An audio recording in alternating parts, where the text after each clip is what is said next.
Arsenal has gone gung-ho on Man City at the Emirates Stadium as I predicted an Arsenal win, though I called in for a 2-1 goal win for the club of Arsenal, but Arsenal has found themselves really going ahead to obviously school Man City in front of 60,704 fans in there. Out of those, City had only 8,000 fans and Arsenal had 52,000 plus fans at the Emirates. Smash the like button, comment and share.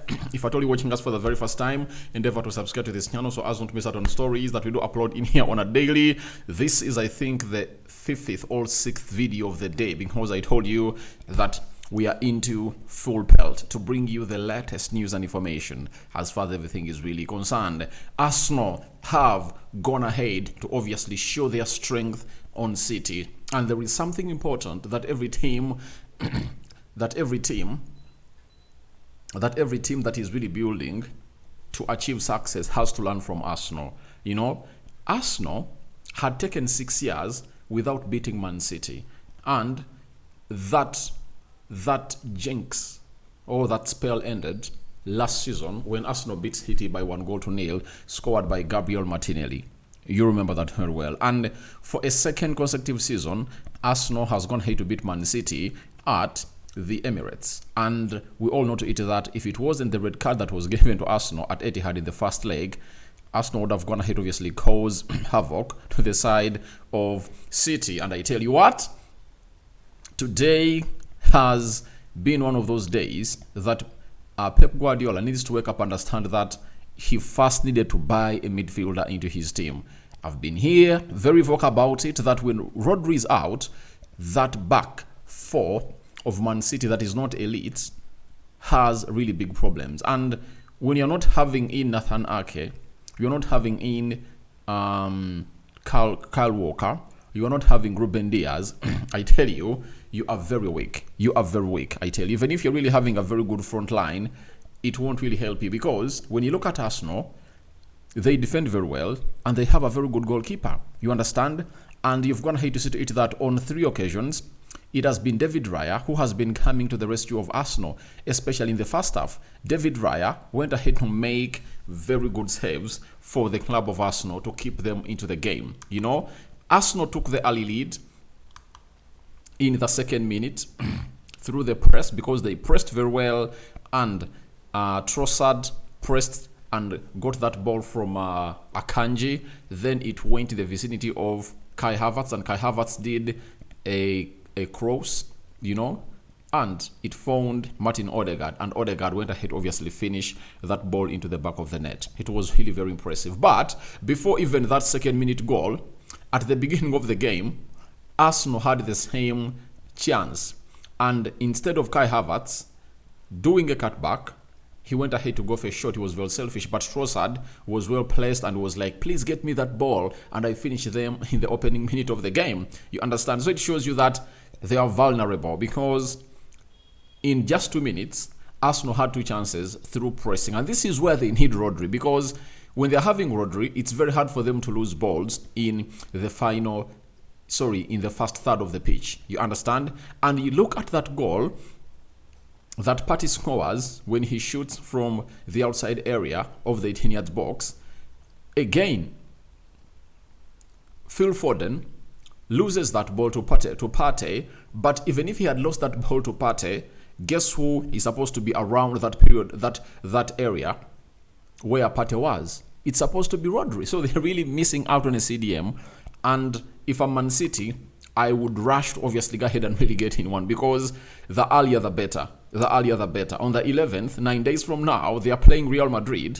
And if they don't get a CDM by tomorrow, I tell you, City's season is obviously going to be more horrible and horrible and horrible. Then Partey, in the 52nd, after Odegaard scored, the first half ended 1-0 in favor of Arsenal. 10 minutes into the second half, 55th minute, Erling Haaland went ahead to receive a very good ball from Savinho, and guess who headed it at the back of the net? It was none other than Haaland, you know.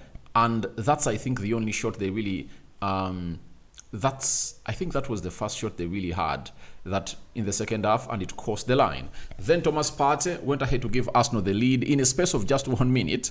Partey was like, in a balance of just 1 minute, let me really get Arsenal back to their lead. And that was really a big statement made, or it was a statement goal by Thomas Partey, because if you let Man City grow into the game when it's 1-1, I tell you, the dimensions of the game change. But after City pulling one back, Partey was like, you've pulled one back, but let me show you that we are here to win this game of football. And Partey went ahead to obviously score a screamer into the 56th minute. Then 6 minutes later, in the 62nd minute, Lewis Kelly went ahead to obviously come up and obviously score a beauty. And for Lewis Kelly, he was like telling the man known as Erling Haaland that, please, you celebrated when you leveled, I'm also gonna do the same. And that's exactly what he did. He took the celebration and he was like showing 3 fingers, showing him that it's 3 fingers. And I remember Kylian Mbappe doing it when they went to Borussia Dortmund, and they did when they knocked out Borussia Dortmund in the Champions League. Kylian Mbappe was like doing, Kylian Mbappe and Neymar went ahead to do the Erling Haaland celebration, I tell you. So that's exactly what happened at Emirates in that particular goal. And let me show you how. This is Erling Haaland celebrating in the 55th minute. Partey gets Arsenal back their lead, and then in the 65th minute, the guy Lewis Kelly scores a beauty, and he celebrates exactly like Haaland. Look at the fingers. Looks like he has been following him and he has been celebrating like, and he was like, I'll celebrate like you one day, one time. And this is a perfect moment for Lewis Kelly to obviously come up and celebrate like that and cause havoc to the side of Haaland. And by the way, if at all you watch this game very well, they targeted Haaland because they know to eat that, it's very easy to obviously play on his head. I saw most of the times when Gabriel Magalhaes is throwing insults at him, and I think that was really discomforting him. It looks like players at Man City, have been communicating maybe to Jesus, Zinchenko, Raheem Sterling, and they're like, that guy is really one of those that goes ahead to obviously look like that was going to obviously come up and look like he's a confused fella. And they've gone ahead to capitalize onto that, and it has resulted into them really going ahead to really cause havoc to the side of Man City. And they really went ahead to even do what we call the 4th goal.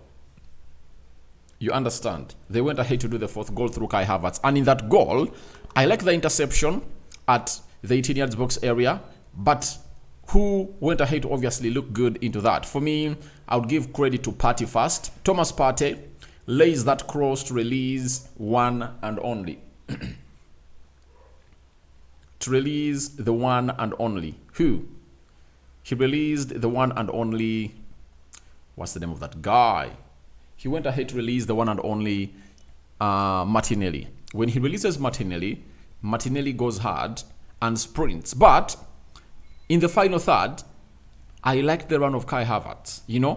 Kai Havertz made a run intentionally, knowing that if he doesn't really make that run, Martinelli, if he doesn't make that run to join Martinelli, he's not good in tight spaces. And these players of Man City would obviously swamp him up. But guess what he did? He made a run onto the side or towards the byline, and Odegaard and other players were running into the 18 yards box area of Arsenal. You understand? So these defenders were spoiled, were not having a concentrated mind on Martinelli, and their mind was divided.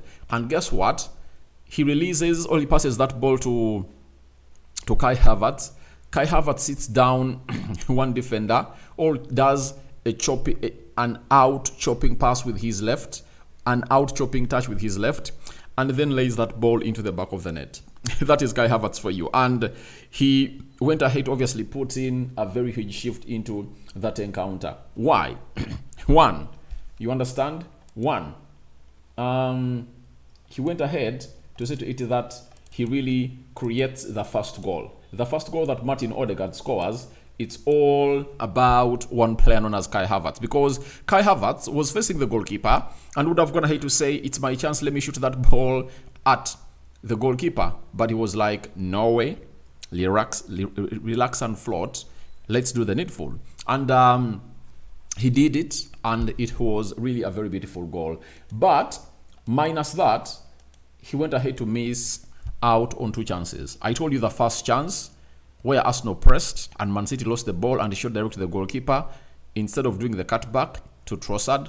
Then he missed out onto another chance where they pressed down Man City, and who played him in? Was it Trossard?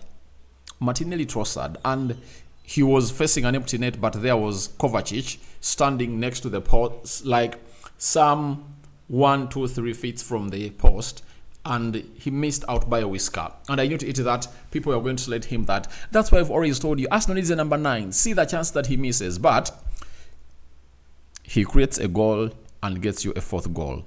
Drives you into a comfortable lead. Then, the man himself, Ethan Nwaneri, from scoring a screamer, all a thriller, all a spectacular, in the midweek, away in Spain against Girona, he comes off the bench and does the needful.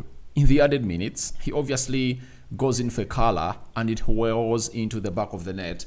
And Declan Rice was the orchestrator of that goal, because he switches play when Ethan Nwaneri is really having yards of space, and he goes ahead, obviously directed that curling effort into the right bottom post, and it obviously went inside, and no one could obviously find it anywhere placed into the back of the net. So Arsenal went ahead to obviously complete the annihilation of Man City by 5-1. Declan Rice registering 2 assists, the one for Lewis Kelly and the other one that came in through for the player called Ethan Nwaneri. Arsenal doing 5. When you look at those goals, the first goal was assisted by Kai Havertz. Second one was assisted by, I think it had no assist because Thomas Partey was played in by Phil Foden. What an interception. Then the third one, Declan Rice. Fourth goal was created by Gabriel Martinelli, and the fifth one was created by Declan Rice. Declan Rice registering 2 assists into the mix. And with that performance, obviously we are going to have a very huge argument into who is the man of the match, because I know Kai Havertz should sit, Thomas Partey should sit, and Declan Rice should sit, but we'll obviously find out who is the real man of the match into the mix. So that's exactly how things have gone ahead, obviously come up to see to it that Arsenal have gone ahead, obviously do the needful. But I would like to talk about the tactics of Mikel Arteta. There is one thing that you people, I don't know whether most of you noted it, but for me I noted it, that when he was really naming his lineup, let me try to even go here and really show you how they lined up. Kai Havertz was leading the line. If at all you saw that lineup very well, Kai Havertz was leading the line. Not so? As you see there, that's Kai Havertz for you. He was leading the line. You understand? Now, what the manager did in his game plan, he was like, every time we are really having possession, Kai Havertz, you'll switch onto the right, and Martinelli will play centrally. And most of the times, you saw to it that every time Arsenal was really leading or really having possession, Gabriel Martinelli was here. Because he knows to it that Gabriel Martinelli is a pace merchant. And if they lose the ball, because when they're in the possession, Martinelli was here. Meaning that when they lose the ball, Martinelli, it's very easy, by the way, if I told you no vectors, sprinting from here to here, this distance is really high. But if you are to sprint from here, it's very easy to connect here. And Martinelli, every time they lost the ball, could sprint from here to connect to here, and Kai Havertz would obviously go into the middle. You understand? So, every time Arsenal had possession, Martinelli was playing here. And if you see how that fourth goal comes through, it best describes what I'm telling you, that Martinelli was here centrally and Kai Havertz was around here. Partey plays in Martinelli. Martinelli makes this run. He was like making a diagonal run, and then Kai Havertz joins him and they score. It was a very good tactic that the side of Arteta went ahead to do, because I told you, without Kyle Walker, Arteta's game plan was supposed to be on sometimes hitting them on the break, because they will be having a very, very, very, very vulnerable defense when it comes to pace. When you look at that back line of Man City, right, and pace, without Kyle Walker, I think they can't be in the same statement. Man City and pace can't be in the same statement. If you know, you know, because their back line lacks a player with pace. That's why the likes of Kusanov were brought in at Man City after knowing that Kyle Walker was leaving, to obviously add another pace merchant into their defense. Vadio, not as fast as Kyle Walker. Stones, not as fast as Kyle Walker. Akanji, Nunes, not as fast as Kyle Walker. So that's how the game of football really went, and that is the start. That is one of the tactics that I really thought that went ahead to obviously do Pep Guardiola bad. Let's go to the game stats. If I'm to talk what happened in that game, we can even take a day, but let me obviously stop it here and go into the match stats and hence into the table. 12 shots by Arsenal, 7 shots by Man City, 7 shots on target by Arsenal were really very, very, very, very, very, very, very, very, very clinical.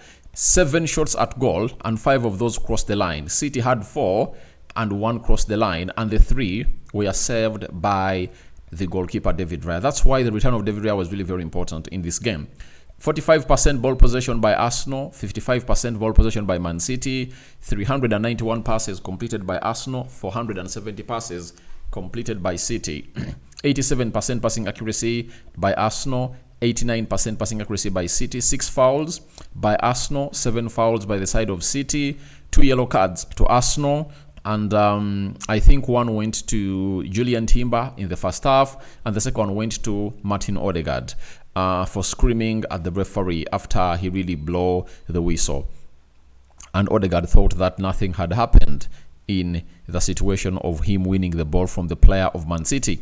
Then no red cards were issued to either sides. 3 offsides to Arsenal, 1 offside to the side of Man City, 5 corners to the side of Arsenal, and 2 corners to the side of Man City. So that's how everything really panned out for the side of Arsenal and City. And Arsenal came into this game of football knowing that Liverpool had already gone ahead to obviously win their game of football. But when I was making my preview, I told people that this is the weakest City side that Arsenal is going to play. And if they don't beat it convincingly, I don't think that they'll have any other chance to obviously have a time to beat them in a moment like this. So the side of Arsenal knew to it that there was a 9-point difference in between them and Liverpool, and they needed to win today because the game in hand of Liverpool has been really scheduled around the 21st, 22nd of February.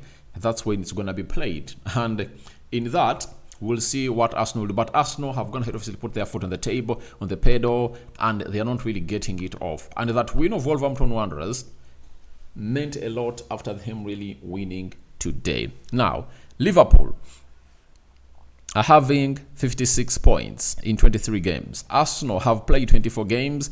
They're having 50 points. And remember, Arsenal has scored 49 goals and they've conceded 22 goals, a goal difference of 27. Liverpool have scored 56 and they've conceded 21. No, they're having a goal difference of 35. Arsenal has a goal difference of 27. Nottingham Forest are second, 47 points. City is fourth with 41 points. And I tell you guys, I don't see City getting back, you know. Right now, before Liverpool plays their game in hand, City is 15 points off Liverpool, the table leaders, and they're 9 points off Arsenal in the second position. I don't think that there is any way they can make a huge turnaround because the consistency won't obviously show up in just one day. I tell you, it's really gonna take some long time for City to obviously show us that they're really good at what they're really doing in as far as chasing for the trophy is concerned. Newcastle has also come in through 41 points. You understand? Same as City, same games. Chelsea has a chance to overtake City tomorrow if at all they beat West Ham. They're having 40 points. Bournemouth, 24 points. 24 games, 40 points. Aston Villa, 24 points. 24 games played, 37 points. Fulham, 24 games, 36 points. Brighton, 24 games, 34 points. That's how the table is, and that's how crucial this game really meant for the side of City. Because if City had gone ahead, obviously beat Arsenal today, they need to eat that. They would have gone to reduce the gap in between them and Liverpool, and it would have gone ahead to stay at 12, right? Then they know that they're really going to host this side of Liverpool at their home. That means they'll take it in their hands to beat Liverpool and maybe reduce that to another 9 points. And when you're having 9 points, and we know how City has gone ahead, obviously look and really win very many games, especially in the second half of the season, it would have gone ahead to see them really win like 10 consecutive games, and maybe Liverpool would have gone ahead to drop points. But for that, I think I've gone ahead to obviously tell you all what I thought about this game of football. But there is one point I want to really point out. One, Lewis Kelly, the way he marked that back post was really very, very exceptional. I tell you, he looked good into that role. So, I like it. And the win has gone for Arsenal. I called for a win has gone here to happen. And guys, feel free to go into the comment section and tell me your thoughts about this game. Arsenal hammering City 5-1 at the Emirates. And we are going to come back with the player ratings. And I'm going to let you know who my man of the match is. I'm out for now. See you later. Bye-bye.